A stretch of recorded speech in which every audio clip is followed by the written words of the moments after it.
بالله من الشيطان الرجيم. بسم الله الرحمن الرحيم.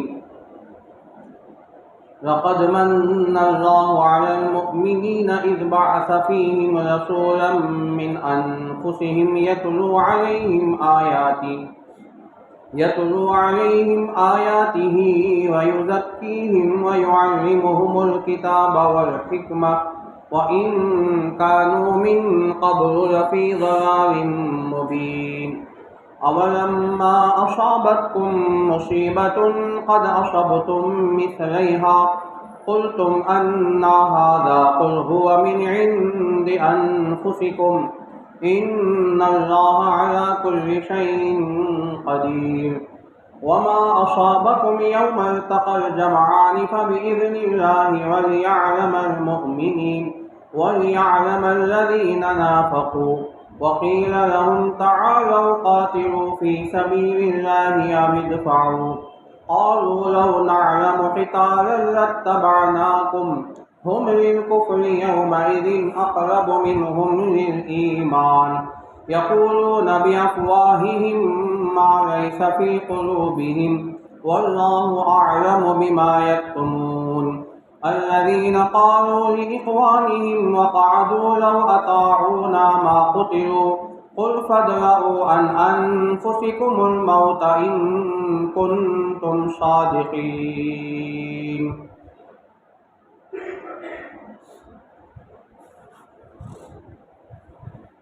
پناہ مانگتا ہوں میں اللہ کی شیطان مردود سے. بسم اللہ الرحمن الرحیم. شروع کرتا ہوں میں اللہ کے نام سے جو بڑا مہربان نہایت رحم والا ہے.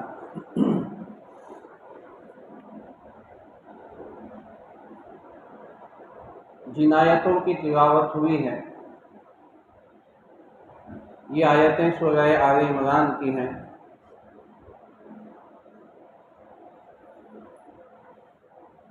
پہلی آیت میں اللہ تعالیٰ اپنے نبی حضرت محمد رسول اللہ صلی اللہ علیہ وسلم کے بعثت کا مقصد بیان فرمایا ہے اور اللہ تعالیٰ نے اس کو من اللہ نے احسان فرمایا اس عنوان سے اللہ نے تعبیر فرمایا.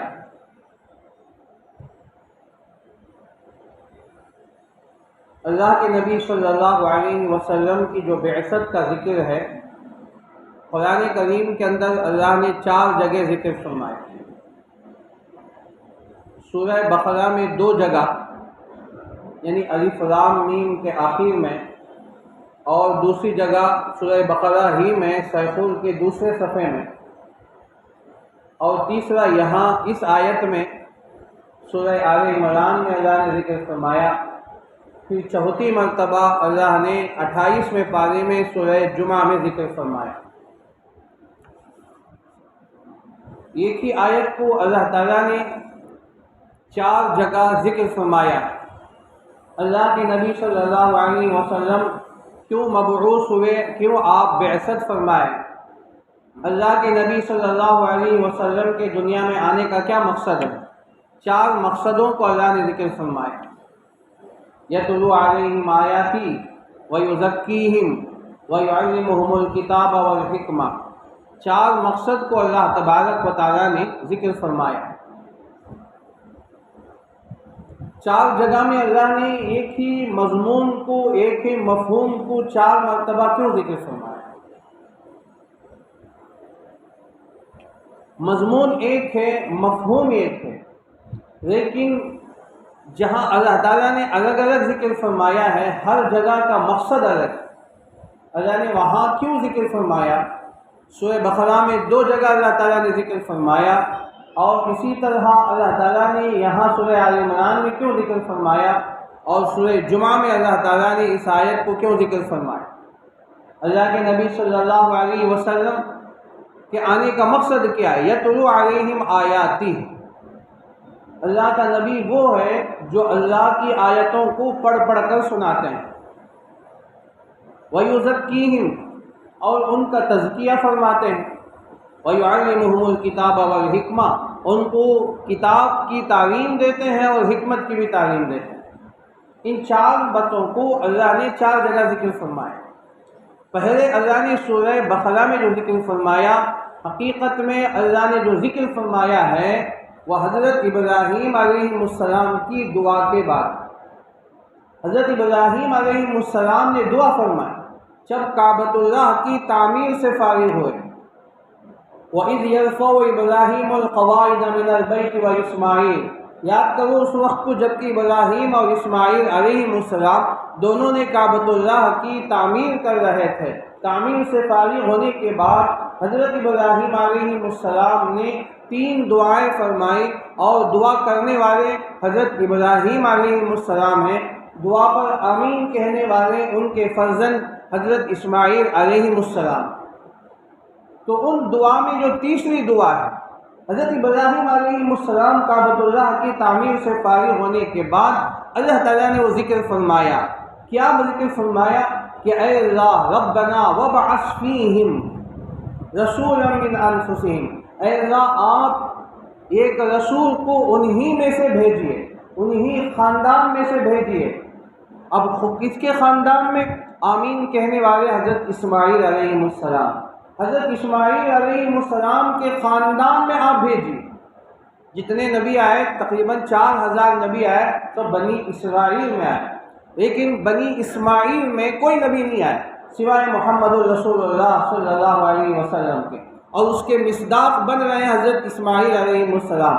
حضرت اسماعیل علیہ السلام آمین کہہ رہے ہیں تو اللہ نے فرمایا کہ یا اللہ کعبۃ اللہ میں جہاں کھڑے ہو کر، یہ وادی ہے، ایک مقام ہے، وہاں کھڑے ہو کر دعا کر رہے ہیں، تو دعا قبول ہو گئی۔ تو حضرت اللہ کے نبی صلی اللہ علیہ وسلم ایسے نبی کو، ایسے آدمی، ایسے اولاد کو آپ پیدا کیجئے، یتلو علیہم آیاتہ، تو 4 مقصد کو ذکر فرمایا۔ ایسے نبی کو آپ مبعوث فرمائیے، یتلو علیہم آیاتہ، جو قرآن کی آیتوں کو پڑھ پڑھ کر سناتا، وَيُعَلِّمُهُمُ الْكِتَابَ وَالْحِکْمَةَ، اور اللہ کی کتاب کی تعلیم دیتا ہو، حکمت کی بھی تعلیم دیتا ہو، وَيُزَكِّيهِمْ، اور ان کے دل کا تزکیہ بھی فرماتا۔ یہاں اس مفہوم کو اللہ نے ذکر فرمایا۔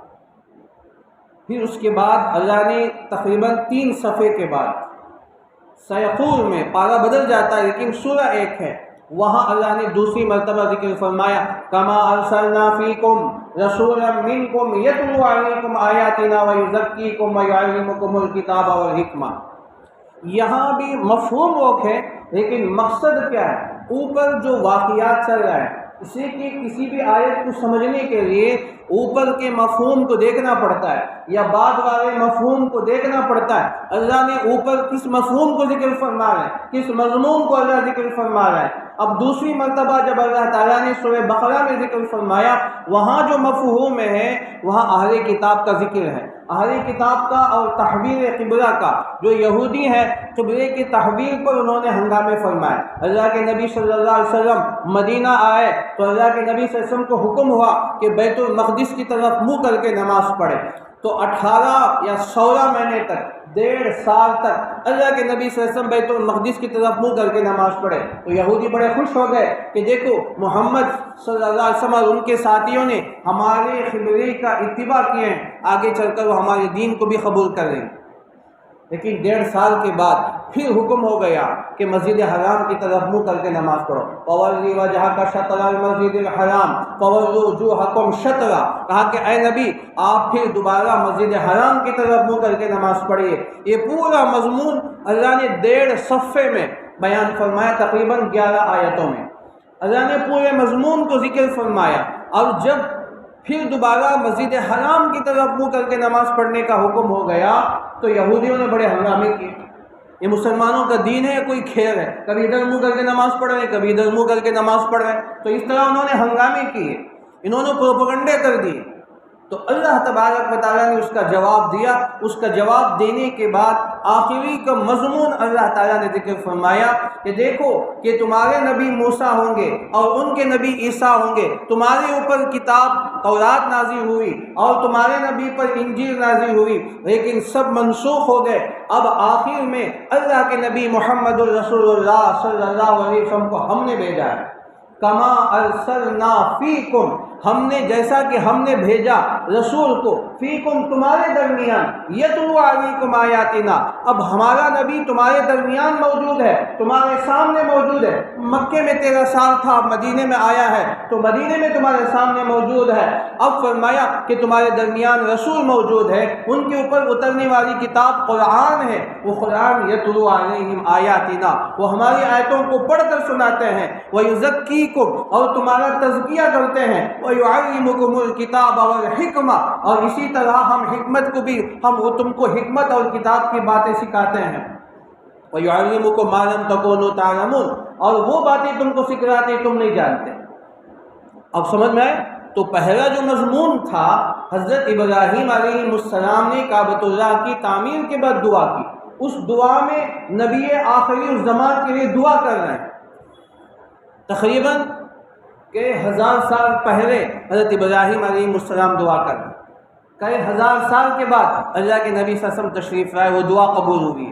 اب یہاں یہودیوں کے پروپیگنڈے کے بعد جب انہوں نے تحویل قبلہ میں مسئلہ اٹھایا، انہوں نے جگہ جگہ ہنگامے کیے، اللہ نے اس کا منہ توڑ جواب دیا. اب فرمائے کہ تمہارا کچھ بھی ہو، اب تمہارے نبی موجود نہیں ہے، تمہارے دین منسوخ ہو چکا ہے، تمہاری کتابیں تحویل ہو چکی ہیں، تحریف ہو چکی ہیں. اب اگر کوئی نبی ہے تو محمد الرسول اللہ صلی اللہ علیہ وسلم ہے، وہی نبی قیامت تک کے لیے. اب ان پر اترنے والی کتاب یتلو علیہم آیاتنا، وہ قیامت تک کے لیے، قرآن کے احکامات وہ قیامت تک کے لیے. تو اللہ تعالیٰ نے اس مضمون کے بعد یہاں دوسری مرتبہ اس آیت کو ذکر فرمایا.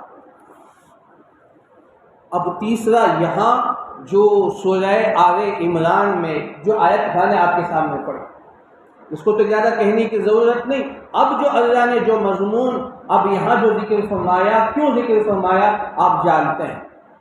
میدان احد کے واقعے کو، پورے واقعے کو ذکر کرنے کے بعد اللہ تبارک و تعالیٰ نے اپنے نبی کا تذکرہ فرمایا ہے، اپنے نبی کے بعثت کا ذکر فرمایا. جیسا کہ آپ جانتے ہیں 6 رکوع میں 60 آیتوں کے اندر میدان احد کے واقعے کو اللہ تعالیٰ نے بالترتیب تفصیل اللہ نے ذکر فرمایا. کسی اور جنگ کو اللہ نے اتنی تفصیل سے ذکر نہیں فرمایا، اتنی تفصیل سے ذکر نہیں فرمایا جتنا سورہ احزاب، اللہ نے سورہ آل عمران میں جنگ احد کو ذکر فرمایا. اب سارے مضمون کو ذکر کرنے کے بعد اللہ تعالیٰ نے نبی کا ذکر فرمایا. چونکہ تمہارے اوپر جو جنگ کے حالات بدلنے کا سبب کیا ہے کہ تم نے نبی کی کھلی ہوئی حکم کی نافرمانی کی. اللہ کے نبی صلی اللہ علیہ وسلم نے 50 صحابہ کو وہاں کھڑا کیا تھا. وہ لوگ اتر گئے، نیچے آ گئے، تو واقعہ تو آپ سن چکے ہیں. اب اس کے بعد ان کو بہت غم ہوا کہ ان کے نیچے آ جانے کی وجہ سے جنگ کا کایا پلٹ گیا. بہت سے مسلمان، 70 مسلمان شہید ہوئے، کئی زخمی ہوئے. اللہ کے نبی صلی اللہ علیہ وسلم کے دندان مبارک شہید ہوئے، آپ کا چہرہ انور، آپ کا بدن مبارک زخمی ہوا، آپ بھی روحان ہو گئے. یہ سارے جو مسئلے ہوئے ہیں، اس کے بعد اللہ تعالیٰ نے اپنے نبی سے فرمایا کہ اے نبی، آپ ان صحابہ کے ساتھ معاف کیجئے، آپ ان کو مشورے میں شریک کیجئے، آپ ان کے حق میں استغفار کیجئے. اب اللہ تعالیٰ نے اس کے بعد اس مفہوم کو ذکر فرمایا کہ اے مسلمانوں، کہ تمہارے اوپر ہم نے جو نبی کو بھیجا ہے، ہم نے تمہارے اوپر احسان کیا ہے. کہیں بھی قرآن کریم کے اندر اللہ نے لفظ احسان کا ذکر نہیں فرمایا کہ ہم نے احسان فرمایا. لقد من اللہ علی المؤمنین، خاص طور سے مومنین کا ذکر فرمایا. تحقیق کے اللہ نے احسان فرمایا مومنین پر. اللہ تعالیٰ نے نبی حضرت محمد الرسول اللہ صلی اللہ علیہ وسلم کی بعثت پر احسان کا لفظ استعمال فرمایا. تقریباً تمام مفسرین کرام نے لکھا ہے. اب سیرت کے بیانوں میں بھی سنے ہوں گے، بار بار سنے ہوں گے جملہ. تو فرمایا کہ اللہ نے بڑی بڑی نعمتیں عطا کی. نے آسمان کو پیدا کیا، زمین کو پیدا کیا، پہاڑوں کو پیدا کیا، سمندروں کو پیدا کیا، بادلوں کو پیدا کیا، بادلوں سے بارشوں کو اتارا اور سمندروں کو بنایا، جنگلات کو بنایا، ہر قسم کی نعمتیں بنایا۔ اللہ نے ان گنت نعمتیں اللہ تعالیٰ نے انسانوں کو اللہ نے عطا فرمایا، لیکن کہیں یوں نہیں کہا کہ میں نے احسان کیا۔ آسمان پیدا کر کے احسان کیا، زمین پیدا کر کے احسان کیا، پہاڑوں کو بنا کر احسان کیا، بادلوں سے پانی کو اتار کے بارش برسا کے میں نے احسان کیا، زمین سے غلے اناج کو، ترکاریوں کو، سبزیوں کو، پھل فروٹ کو اگا کے میں نے احسان کیا، کہیں ذکر نہیں فرمایا۔ حالانکہ وہ بھی احسان ہے، لیکن اللہ نے خود سے نہیں کہا کہ میں نے تمہارے پر احسان کیا۔ لیکن جب اللہ کے نبی حضرت محمد رسول اللہ صلی اللہ علیہ وسلم کے بعثت کا ذکر کا موقع آیا تو اللہ نے فرمایا کہ اللہ نے احسان کیا ہے مومنین پر۔ کیوں ذکر فرمایا؟ حالانکہ دیگر بھی تو احسان ہے، بڑے بڑے تو اللہ تعالیٰ کے احسانات ہمارے اوپر ہیں، ہم اللہ کے احسانات کے سائے پہ دبے ہوئے ہیں، لیکن ان تمام کو احسان کا لفظ اللہ نے استعمال نہیں کیا۔ لیکن اللہ کے نبی صلی اللہ علیہ وسلم ایک ایسی نعمت عظمیٰ ہے کہ جس کا کوئی بدل نہیں۔ اللہ کے نبی صلی اللہ علیہ وسلم کی ذات اطہر کو بھیج کر ایسا امت پر اللہ نے احسان فرمایا جس کا کوئی ثانی نہیں، جس کا کوئی بدل نہیں، جس کا نہ کوئی بدل ہو سکتا ہے نہ ثانی ہو سکتا ہے، بلکہ اس کا سایہ بھی نہیں ہو سکتا۔ اللہ کے نبی صلی اللہ علیہ وسلم اللہ نے ہمیں آپ کی امت پہ پیدا فرمایا، ہمیں امت محمدیہ ہونے کا شرف مجھے آپ سب کو ہے، یہاں بھی نہیں، قبر میں جانے کے بعد بھی وہ شرف حاصل ہے، میدان محشر میں اللہ کے سامنے کھڑے ہوں گے وہاں بھی ہمیں شرف حاصل ہوگا، پوری امت ایک طرف ہوگی، امت محمدیہ ایک طرف ہوگی۔ جب تک امت محمدیہ جنت میں نہیں جائے گی جنت کا دروازہ نہیں کھولا جائے گا۔ اس سے بڑھ کر اور کیا چاہیے؟ یہ احسان کتنا بڑا احسان ہے، یہ احسان دنیا میں بھی، خبر میں بھی اور میدان محشر میں بھی، بلکہ جنت میں بھی۔ یہ جتنی احسانات ہیں یہ سب دنیا میں ہیں، زمین و آسمان کا، پہاڑوں کا، سمندروں کا، ہواؤں کا، غلے اناج کا، ترکاریوں کا، سبزیوں کا، جتنے یہ سب دنیا میں تک ہیں۔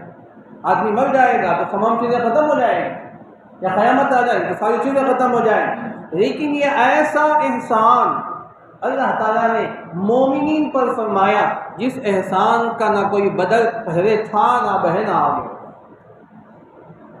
قبر میں جائیں گے تو 3 سوالات ہوں گے، من ربک ما دینک من ھذا الرجل تقول فی الدنیا، اس آدمی کے بارے میں تم دنیا میں کیا کہا کرتے تھے، یہ کون ہے؟ اللہ کے نبی صلی اللہ علیہ وسلم کا چہرہ انور دکھایا جائے۔ علماء نے لکھا ہے کہ جو میت کو قبر میں رکھے جاتے ہیں وہاں سے لے کر مدینہ پاک کے روضہ اطہر کے درمیان کے حجابات کو ہٹا دیں۔ اللہ قادر ہے، اللہ ان پردوں کو، ان دیواروں کو، ان حجابات کو ہٹا دیں، کہیں گے یہ جو شخص بیٹھے ہیں کون ہے؟ من ھذا الرجل تقول فی الدنیا، یہ کون وہ شخص عظیم ہستی ہیں جو دنیا میں ان کو کیا کرتے تھے؟ وہ اللہ کا عاشق ہوگا، مومن ہوگا تو کہے گا ھذا نبینا، یہ تو میرے نبی صلی اللہ علیہ وسلم۔ تو یہ احسان قبر کے اندر بھی ہوگا، اس کے بعد جنت کا فیصلہ ہوگا، اس کی قبر جنت کا باغ بنے گی۔ جب تک اللہ کے نبی صلی اللہ علیہ وسلم کا اس سوال سے آدمی پاس نہیں ہوگا، اس سوال میں آدمی کامیاب نہیں ہوگا تو قبر جنت کا باغ نہیں بنے گی۔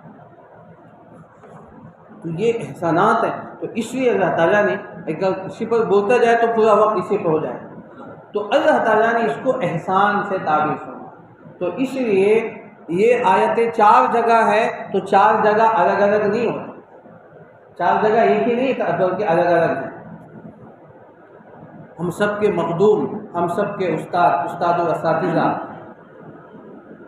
مفسر قرآن حضرت مولانا محمود الحسن، ہم سب جانتے ہیں، حضرت یہاں کئی مرتبہ تفسیر کے بیانات حضرت کے ہوئے ہیں، تو حضرت فرمایا کرتے تھے، سبق میں بھی بیان میں بھی آپ سنے ہوں گے، تو یہ ایک سورت ہے، سورۃ الرحمن، فَبِأَيِّ آلَاءِ رَبِّكُمَا تُكَذِّبَانِ، اتنی مرتبہ ہے، کبھی گن کے دیکھا ہم نے؟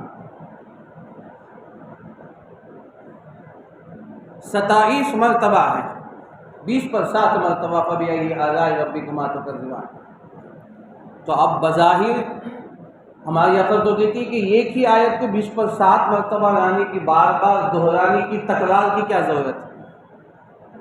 لیکن حضرت فرماتے تھے کہ نہیں، ایک ایک فبأي آلاء ربكما تكذبان، اس کے بعد فبأي آلاء ربكما تكذبان، ان دونوں کے درمیان ہر جگہ اللہ نے ایک نیا مضمون پیش کیا، ہر جگہ الگ الگ مضمون، اس کے بعد فبأي آلاء ربكما تكذبان، اس کے بعد ایک اور مضمون، پھر اس کے بعد فبأي آلاء ربكما تكذبان۔ اسے تکرار نہیں ہے۔ میں کوئی بات آپ کو سمجھاؤں، ایک بات سمجھانے کے بعد آپ سمجھے، آپ سب سمجھے، پھر تھوڑی دیر کے بعد ایک اور مضمون کو سمجھا کر میں نے کہا کہ آپ سمجھے کہ نہیں سمجھے؟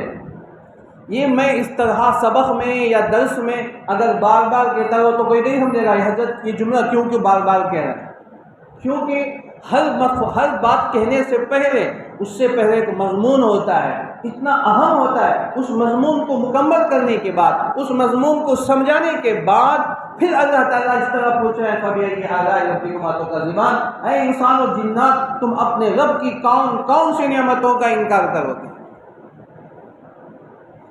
تو اسے تکرار نہیں ہے۔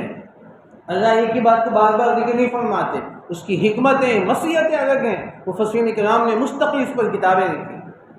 تو اسی طرح اس مضمون کو اللہ نے قرآن میں 4 جگہ ذکر فرمایا، آیت وہی ہے صرف وَيُزَكِّيكُمْ وَيُعَلِّمُكُمُ الْكِتَابَ وَالْحِكْمَةَ، یہ آگے پیچھے ہے، ورنہ 4 جگہ بھی اللہ تعالیٰ نے اس کو ذکر فرمایا۔ تو اسے میں نے درمیان میں سورہ رحمان کی مثال دے کے میں نے آپ کو سمجھایا۔ تو اللہ تعالیٰ نے اس مضمون کو ذکر فرمایا تو اللہ نے احسان کا لفظ ذکر فرمایا، لَقَدْ مَنَّ اللَّهُ عَلَى الْمُؤْمِنِينَ إِذْ بَعَثَ فِيهِمْ،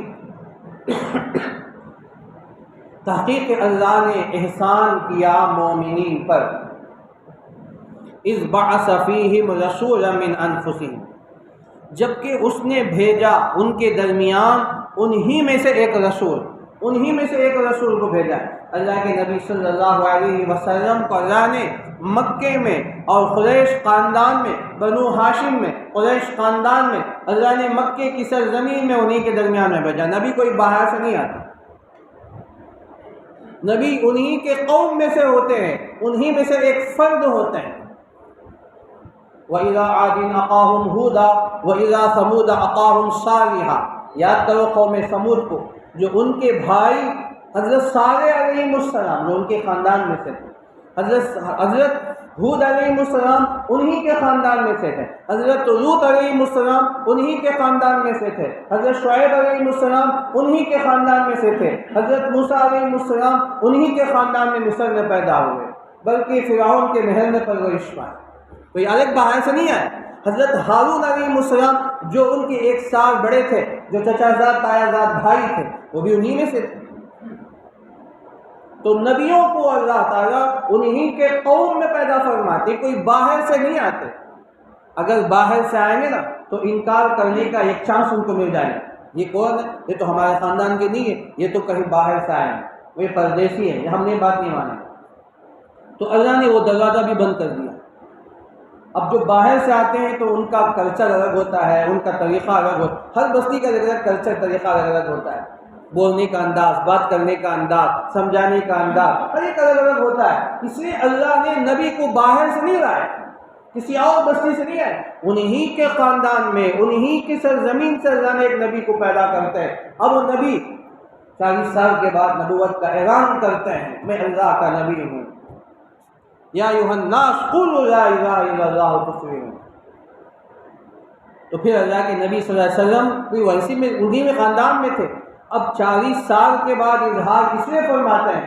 40 سال تک ان کا کیریکٹر، ان کے اخلاق، ان کا تمدن اور ان کے معاشرہ، ان کی زندگی گزارنے کا طریقہ، لوگوں کی خدمت اور ایثار، ہمدردی، خیر خواہی اور غریبوں کی، بیواہوں کی، ضرورت مندوں کی خدمت کرنا نبی کا ایک مشن ہوتا ہے، اہم مشن ہوتا ہے، جو نبوت کے اعلان سے پہلے بھی ان کا مشن ہوتا ہے، اسی میں پہچانے جاتے ہیں۔ اللہ کے نبی، ہر نبی کے اخلاق اعلیٰ ہوتے ہیں، ہر نبی کا کیریکٹر بہت اعلیٰ ہوتا ہے، ان میں ذرا بھی کوئی دھبا نہیں ہوتا، بالکل ان کا کیریکٹر پاک اور صاف ہوتا ہے۔ ان کا معاشرہ، ان کی طرز زندگی اور ان کے تمام اللہ تعالیٰ ان کو پاک رکھے. اس سے اللہ تعالیٰ ان کو گناہ صغیرہ کبیرہ، گناہ کبیرہ تو بات کی بات، گناہ صغیرہ سے بھی اللہ نبی کی حفاظت فرما لیتے، ورنہ لوگوں کو کہنے کا موقع ہو جائے گا بلحاظ رسولا من انفسہم، تو انہی میں سے ایک نبی کو اللہ تعالیٰ بھیجتے ہیں. اب وہ معلوم ہے کون سے خاندان کے ہیں، کس اعلیٰ درجے کے خاندان کے ہیں. اور کوئی معمولی آدمی نہیں، یہ تو قریش خاندان کے ہیں، بنو ہاشم کے ہیں، عبد المطلب کے پوتے ہیں، عبداللہ کے بیٹے ہیں، آمینہ کے لال صلی اللہ علیہ وسلم. سب جانتے ہیں بالکل پاک و صاف ان کا کیریکٹر. اللہ کے نبی صلی اللہ علیہ وسلم نے اعلان فرمایا. تو اس لیے حضرت ابراہیم علیہ السلام نے وہی دعا کی نا، وَبَعَثْ فِيهِمْ رَسُولًا مِّنْ أَنفُسِهِمْ، اے نبی، اے اللہ آپ نبی کو بھیجیے انہی میں سے، انہی کے خاندان میں سے ایک رسول کو بنا کر کے. تو اس کے بڑے فائدے ہوتے ہیں. اب اس کے فائدے ذکر کرنے کا وقت نہیں. تو بہرحال اللہ کے نبی صلی اللہ علیہ وسلم کو انہی میں سے بھیجا. اب نبی کے 4 مقصد ہیں. پہلا ہے یتلو علیہم آیاتی، قرآن کی آیتوں کو پڑھ کر سناتے ہیں. قرآن کو تجوید کے ساتھ، ترتیل کے ساتھ، ادائیگی کے ساتھ اور حروف کی ادائیگی کے ساتھ پڑھتے ہیں. ایک مستقل ایک شعبہ ہے، ایک فن. اسی طرح قرآن 7 قراءتوں میں نازل ہوا، وَلَقَدْ آتَيْنَاكَ سَبْعًا مِّنَ الْمَثَانِي وَالْقُرْآنَ الْعَظِيمَ. تو اللہ کے نبی کے پاس جبرائیل آتے ہیں، قرآن کریم کی آیتیں پڑھ کر سناتے ہیں.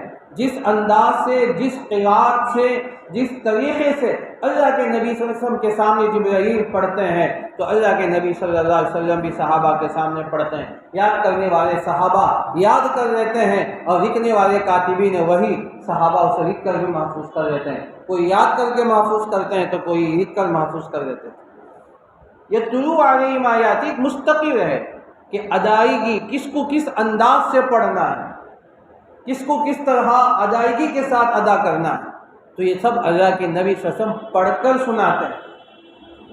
تو جس ادائیگی کے ساتھ، جس طرز رب و لہجے کے ساتھ قرآن پڑھتے ہیں، تو صحابہ نے انہی کو قرآن کو بھی یاد کیا، رب و لہجے کو بھی یاد کیا، حروف کی ادائیگی کو بھی یاد کیا، اور ایک سے جو 7 قراءتیں، ان قراءتوں کو بھی انہوں نے محفوظ کیا. تو باقاعدہ آج جو قراءت حفص ہے، قراءت سبا ہے، ان کی سند بھی آج تک موجود ہے. اللہ کے نبی صلی اللہ علیہ وسلم سے لے کر آج تک، آج جو استاد قاری پڑھا رہا ہے اس تک سند محفوظ ہے، اور قیامت تک انشاءاللہ سند محفوظ ہے. ایک مستقل فن ہے یتلو علیہم آیاتی. تو اس لیے قرآن کو صحیح پڑھنا ایک مستقل ذمہ داری ہے. شیخ الحدیث نے فضائل اعمال کے اندر لکھا ہے. بعض لوگ کہتے ہیں کہ قرآن کیسے بھی پڑھو لیکن سمجھ کے پڑھو. سمجھ کے پڑھنا یہ الگ ہے، لیکن پڑھنا الگ ہے. سمجھ کے پڑھنا الگ ہے اور پڑھنا الگ ہے. دونوں الگ الگ کام ہے، دونوں الگ الگ مقصد ہے. اگر دونوں ایک ہوتا تو اللہ الگ الگ ذکر نہیں فرماتا. اس سے انہوں نے قرآن میں 4 جگہ ذکر فرمایا. یتلو علیہم آیاتہ، اللہ کے نبی صلی اللہ علیہ وسلم اس کو پڑھ کر سناتے تھے قرآن کریم کی آیتوں کو. اللہ نے اہل کتاب کے بارے میں فرمایا الذین آتیناہم الکتاب یتلونہ حق تلاوتہ، وہ لوگ جن کو ہم نے کتاب عطا کی ہے وہ قرآن کو پڑھتے ہیں، تلاوت کرتے ہیں جیسا کہ اس کے پڑھنے کا حق تلاوت ہے. تو ایک مستقل کام ہے، مستقل ایک ذمہ داری ہے، اور مستقل ایک مقصد ہے. یتلو علیہم آیات. پھر فرمایا وَيُزَكِّيهِمْ، سورہ بقرہ میں وَيُزَكِّيهِمْ کو چوتھے درجے میں رکھا ہے. یہاں اللہ نے اس کو دوسرے درجے پہ رکھا، تھوڑا سا، جس کو متشابہات کہتے ہیں. حافظوں کو پڑھتے پڑھتے متشابہات ہو جاتے ہیں انہی قسم کی آیتوں میں. یتلو علیہم آیاتی کا وَيُعَلِّمُهُمُ الْكِتَابَ وَالْحِکْمَةَ وَيُزَكِّيهِمْ. تو سورہ بقرہ میں وَيُزَكِّيكُمْ چوتھے درجے پہ آیا، لیکن یہاں سورہ آل عمران میں یتلو علیہم کا پہلا نمبر ہے، دوسرے نمبر پہ وَيُزَكِّيهِمْ. زکا یزکی کے معنی تزکیہ کرنا، دلوں کو مانجتے ہیں اللہ کے نبی صلی اللہ علیہ وسلم. زکا یزکی کے معنی مانجنا، جیسے عورتیں برتنوں کو مانجتی ہیں، پہلے مانجتی ہیں ناک وغیرہ کے ذریعے سے، پھر پاؤڈر وغیرہ ڈال کر مانجتے ہیں، کوئی لکوڈ وغیرہ ڈال کر مانجتے ہیں تو جس کی وجہ سے برتن چمکنے لگتا ہے۔ پہلی مرتبہ مانجتے ہیں تو وہ صاف ہوتا ہے، پھر اس کے بعد دوسری مرتبہ مانجتی ہیں تو وہ چمکنے لگتا ہے۔ تو نبی کا دوسرا مقصد، دوسرا مشن یہ ہے کہ لوگوں کا تزکیہ کرتے ہیں، دلوں کے اندر سے کفر و شرک نکال کر ایمان کے اندر داخل کرنا، یہ بھی نبی کی ذمہ داری۔ پھر جو مسلمان ہو گئے، پھر ان کے دلوں سے حسد، کینہ، بغض، عداوت اور ان تمام چیزیں جو امراض قلب ہیں، ان تمام کو پاک کرنا، یہ بھی نبی کی ذمہ داری۔ نبی کے 4 مقصد میں سے ایک مقصد ہے وَيُزَكِّيهِمْ، اللہ کے نبی صلی اللہ علیہ وسلم صحابہ کا تزکیہ فرماتے ہیں، موقع بموقع اللہ کے نبی صلی اللہ علیہ وسلم صحابہ کا تزکیہ فرماتے ہیں، تربیت فرماتے تھے۔ تزکیہ کا معنی تربیت، ان کی اصلاح فرماتے تھے۔ جب بھی ان کی کوئی غلطی ہوتی تھی تو فوراً اللہ کے نبی صلی اللہ علیہ وسلم ٹوکتے تھے، اصلاح فرماتے تھے، مردوں کی بھی اصلاح فرماتے، عورتوں کو بھی اصلاح فرماتے تھے۔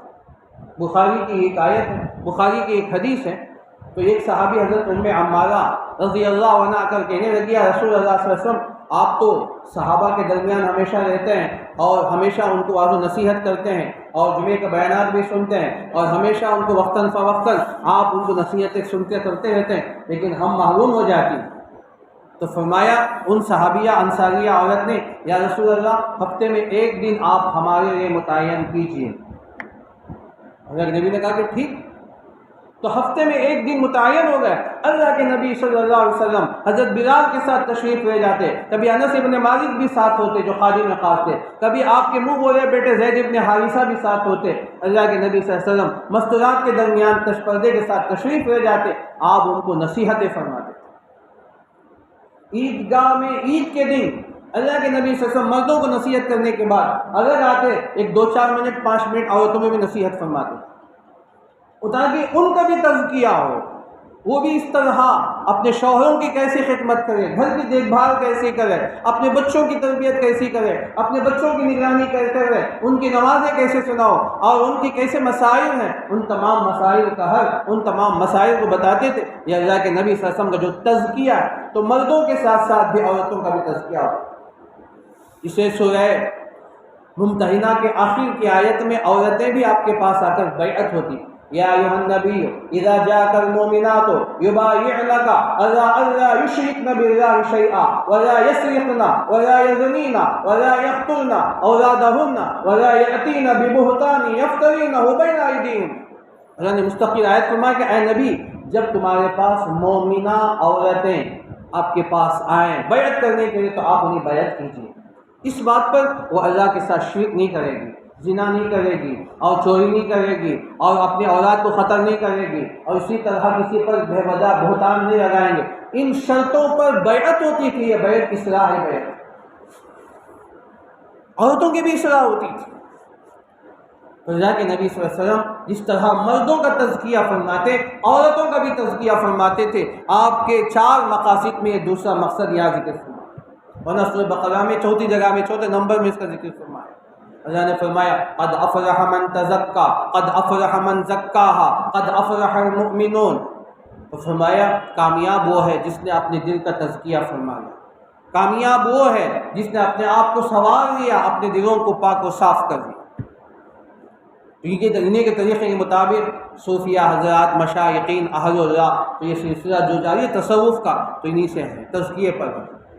تو بہرحال تو یہ دوسرے مقصد اللہ نے ذکر فرمایا وَيُزَكِّيهِمْ، اور تیسرا اور چوتھے کو ایک ساتھ ذکر فرمایا وَيُعَلِّمُهُمُ الْكِتَابَ وَالْحِكْمَةَ، اور نبی ان کو کتاب کی بھی تعلیم دیتا ہے، حکمت کی بھی تعلیم دیتا ہے۔ کتاب کی تعلیم کیا ہے؟ جو آیتیں پڑھتے تھے اللہ کے نبی اس کی تشریح، اس کی وضاحت، اس کی تفسیر کرتے تھے۔